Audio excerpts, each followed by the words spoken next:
In a city that never stops, a black pharmacist, Jeremiah Dawson, re-enters life after 3 unjust years in prison. His crime? A compassionate act, saving an elderly woman suffering from dementia. Released with nothing but his resilience, he seeks to rebuild. He takes a risky job at a construction site, where his quick thinking saves a young boy from a falling brick, injuring himself unseen by the crowd. Unbeknownst to Jeremiah, the boy is the mayor's son. This single courageous act will unexpectedly unearth a 3-year-old truth, offering a powerful second chance that could redefine his future. Before we dive into this compelling narrative, share with us, where are you watching from? Your thoughts are important to us. The sun had barely begun its ascent when the heavy steel door groaned open, releasing Jeremiah Dawson, 32. His tall frame seemed subtly stooped, as if the last 3 years had left an invisible weight on his shoulders.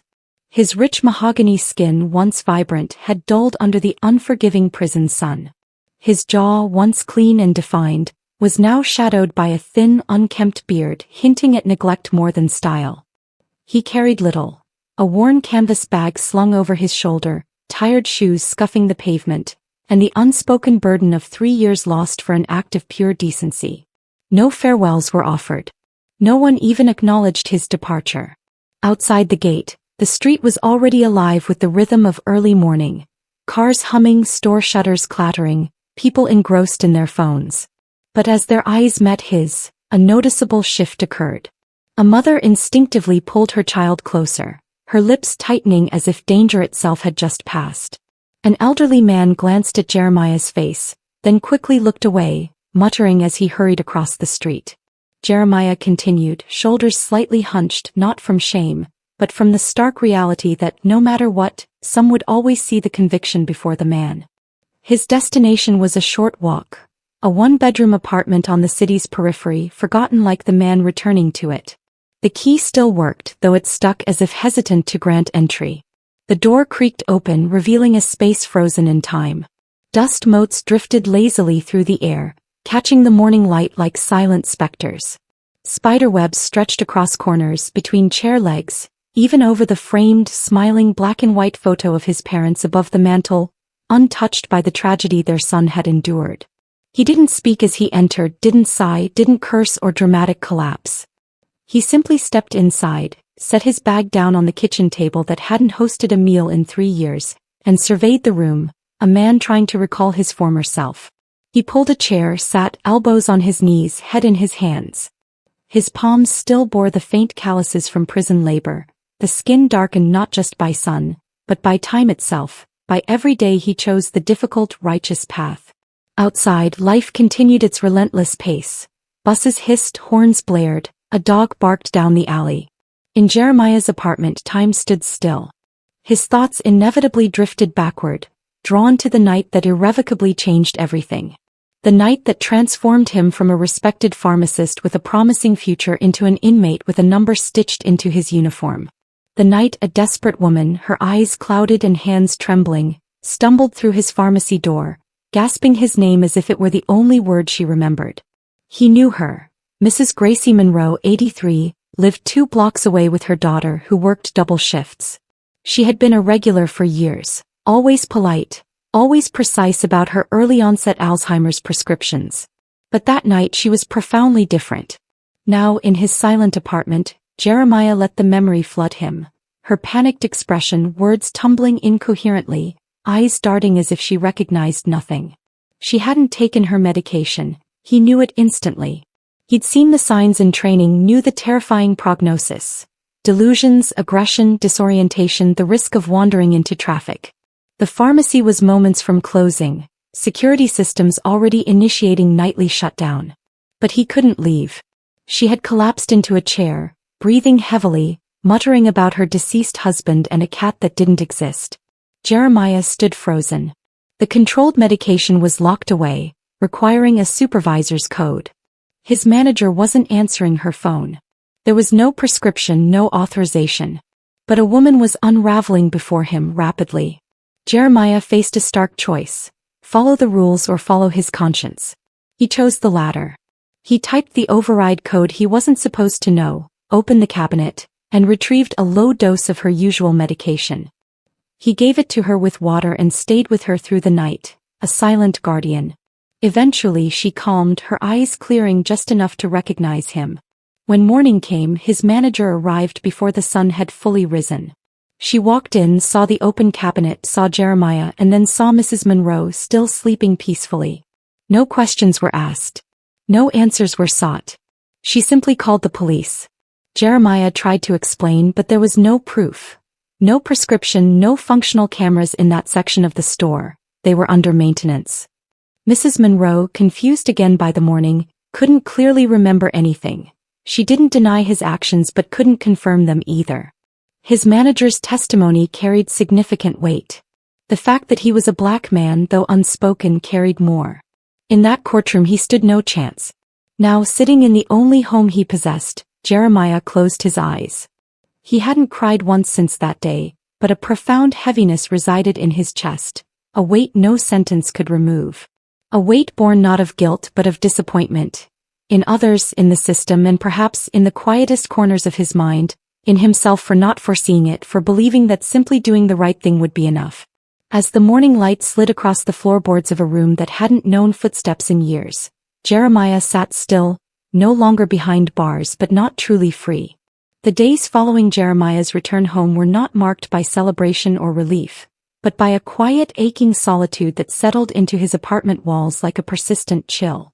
Each morning he awoke to the same cracked ceiling, the same chipped paint on the bathroom mirror, the same pervasive silence. There were no job offers, no old friends knocking. The world had continued its relentless spin, and now it seemed to spin just fast enough to leave him in its wake. He tried tirelessly. Dressed in his cleanest shirt and dully polished shoes, Jeremiah visited storefronts, offices, clinics, and construction sites, resume in hand.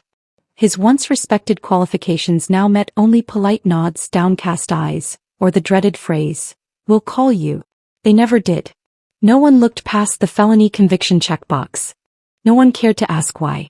After weeks of unrelenting rejection and bills piling up on his counter, a phone call finally came. It was from the only person who hadn't turned away. Marcus, a childhood friend now working on a bridge construction project. Marcus asked few questions, offered no judgment. "We're short a guy. It's not much, but it's something. Come tomorrow if you're willing." Jeremiah, who had waited too long for someone to believe in him, didn't hesitate. The next morning, before dawn, he made his way across the city to the river's edge, where the skeleton of a bridge stretched across the water like the beginnings of a promise. The work was grueling, lifting cement sacks, hauling steel rods under a merciless sun. But there was a rhythm to it, a strange comfort in the sweat and the ache, in the shared grunts of laborers who cared nothing for your past, only that you pulled your weight. Jeremiah didn't complain. He showed up early, left late, and never took a longer break. He kept to himself but worked as if he owed the earth something, as if every shovel full of dirt was a chance to piece himself back together. On the fourth day, as the crew loaded fresh materials, a group of bright-eyed, chattering schoolchildren arrived for a site visit, barely contained by their single harried teacher. Jeremiah noticed one boy, small, with curly hair and an oversized backpack, staring at the excavators with open-mouthed wonder. The boy nudged his friend, pointing excitedly as a digger's claw scooped into the dirt and swung toward a concrete pillar. The teacher, distracted by a phone call and a scraped knee, missed what happened next. A subtle creak, almost too faint to hear, then the unmistakable shift of weight that only someone trained to notice such things would recognize. Jeremiah looked up just in time to see a large brick, dislodged from the gaping bucket of a digger that hadn't been properly secured, begin to fall. It twisted in the air like a dead leaf, angling directly toward the curly-haired boy, who now stood alone, wide-eyed beneath the looming machinery. Jeremiah didn't think. There was no pause, no calculation. He dropped the cable he was coiling and sprinted, cutting across the gravel, leaping over a wooden beam. In those few seconds the noise of the site faded. No engines, no voices, just the rush of wind and the pounding of his own heartbeat. He reached the boy just as the brick descended, grabbed him by the waist and turned his body to shield the child. The impact struck Jeremiah's shoulder and the side of his head, hard enough to drop him to his knees. Blood quickly soaked through the sleeve of his shirt, but the boy was safe, startled but safe. No one clapped, no one cheered. Most hadn't even seen it happen. The teacher only noticed when the boy came running back, pants dusty, eyes tearful. Jeremiah, wincing, stumbled to the site's first aid station, tearing open the packaging with trembling fingers, wrapping gauze around his temple. It wasn't the first time he'd treated a wound, just the first time he had to do it with one hand, in the shadow of a machine that had almost turned a boy into a memory. He told no one. He didn't even report the safety failure. That evening, as the rest of the crew packed up, Jeremiah remained behind to finish stacking unused steel rebar. He worked quietly, deliberately, as if staying longer could silence the throbbing in his head. But the next morning something unexpected happened. Just as the sun was climbing above the rooftops and Jeremiah was tightening his boots for another shift, a sleek black car pulled up beside the lot. A man in a tailored suit stepped out, holding the hand of the same curly-haired boy from the day before. The child pointed toward Jeremiah, excitement on his face. The man approached slowly, his expression unreadable. "Are you Jeremiah Dawson?" he asked. Jeremiah straightened, brushing cement dust from his knees, nodding once without speaking. "I'm Walter Green," the man said, extending a hand. "I'm the mayor of this city. That boy you saved yesterday? He's my son." And in that moment, under the rising sun and the half-built bones of a bridge, Jeremiah blinked. He had saved a child. He had done what was right again, this time with no hesitation, no questions. And this time someone had seen. Jeremiah hadn't expected gratitude, not even acknowledgement. So when the mayor extended his hand, firm and deliberate beneath the morning sun, Jeremiah hesitated. A part of him, so accustomed to suspicion, found kindness almost suspect. Still, he took the hand, his grip solid despite the lingering ache in his shoulder. The boy, standing beside his father, clutched a drawing, crayon colors bright and chaotic, scribbled with the innocence only children possess. "That's you," he said softly, pointing to the stick figure with dark brown skin and a red mark on its head. "You saved me." Those simple, pure words caught Jeremiah off guard more than any eloquent speech could have.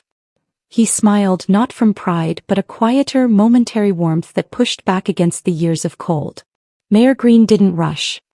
He waited until his son wandered toward the fence to peer at the machines again, then turned to Jeremiah with a look that held no agenda, just curiosity and perhaps the cautious interest of a man in public office who knew everyone carried a story. "I asked around about you," he said, not unkindly. "You've only been back a few weeks, but your foreman says you've been showing up every day, working harder than most men twice your size." Jeremiah shrugged lightly, brushing off the compliment like dust from his sleeve. "Just trying to get by," he said, his voice low but not bitter. But the mayor wasn't finished. "He also said you never talk about yourself, that you don't complain, don't explain. But I'd like to understand. I looked into your record. I saw the charge, the conviction." He paused, watching Jeremiah's face closely, waiting for a reaction. Jeremiah didn't flinch. He had nothing left to defend. 3 years for unauthorized distribution of controlled substances, the mayor continued. But no prior offenses, no violent history, and from what I read, a promising career as a pharmacist before it all went down. That doesn't add up to me. Not for 3 years. Jeremiah exhaled, long and slow, his eyes fixed on the horizon where the steel arms of the bridge clawed their way across the river, connecting two halves of a city that hadn't quite learned how to come together. "It was a mistake," he said finally, not to excuse but to begin. "Not mine, but how it was seen. There was a woman, Mrs. Monroe. She came in late one night, out of her mind with fear and confusion. She had Alzheimer's, or had it, I don't know if she's even still alive.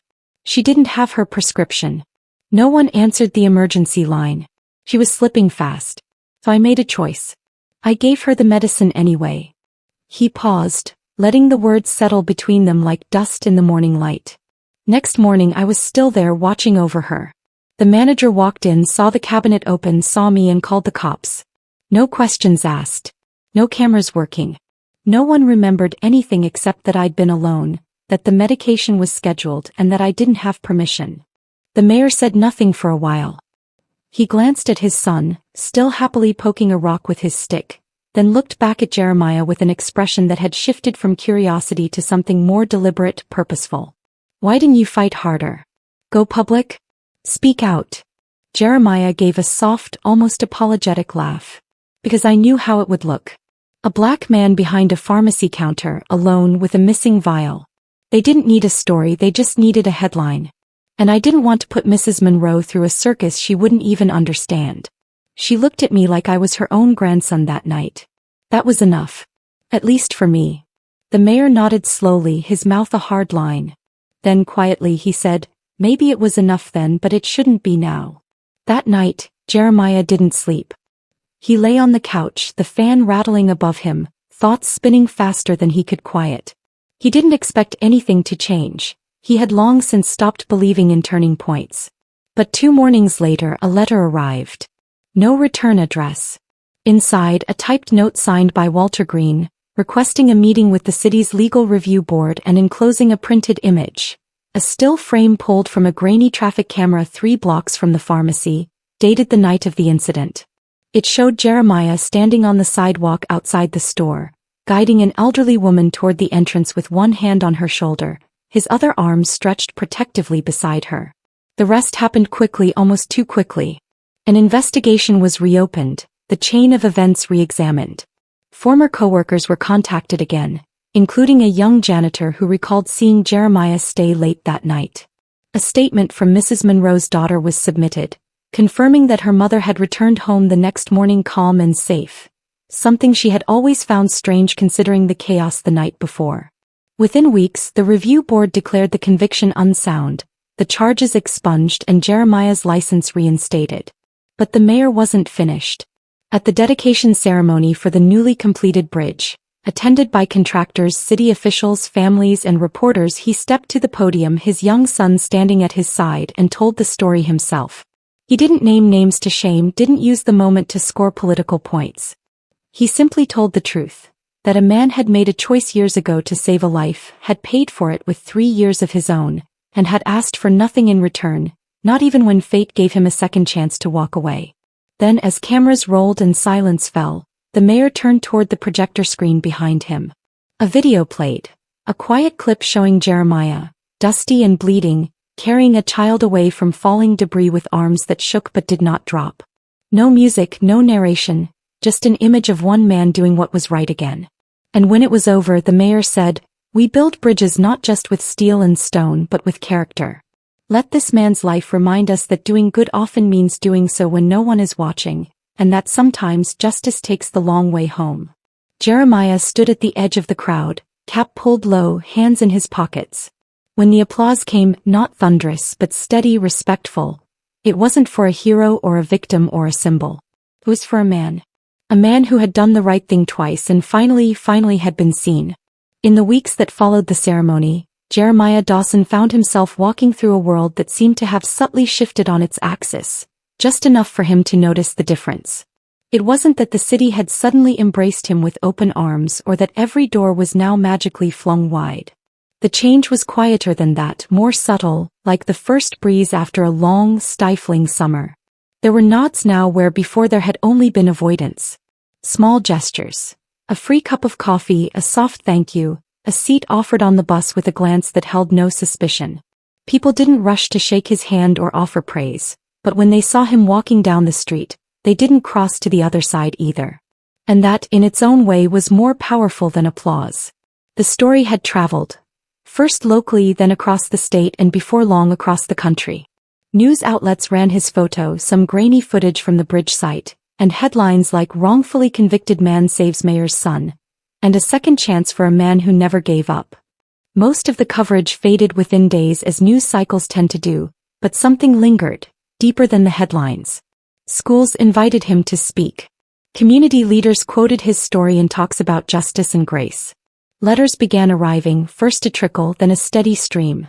Some from former inmates who saw a part of themselves in his journey, some from young black men who wrote about feeling invisible and finding courage in his resilience, and a surprising number from elderly women who said they remembered Mrs. Gracie, had watched the news with tears in their eyes, and prayed for him every Sunday since. But Jeremiah didn't chase the spotlight. He returned quietly and without ceremony to the life he had lost, the one with clean white lab coats and rows of labeled bottles, the one where his hands measured with precision and his voice soothed the anxious. The city pharmacy he had once worked for, now under new management and shamed into reform, offered him back his position with a generous raise and public apology. He accepted the job not out of pride but because it was where he had always belonged. On his first day back he arrived early, swept the floor himself and reopened the back storage cabinet with steady fingers. Nothing had changed and yet everything had. One afternoon about a month after his return the front door chimed. In shuffled a familiar figure. Older, thinner but unmistakable, Mrs. Gracie Monroe. Her eyes, now dulled by time, still flickered with that elusive light as her daughter guided her in.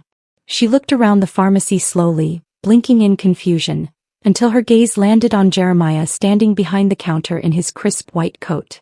Something flickered behind her eyes. Recognition maybe, or just the warmth of a familiar face. She smiled. It was soft and slow but it was real. Her daughter helped her to the counter and whispered, "She wanted to see you."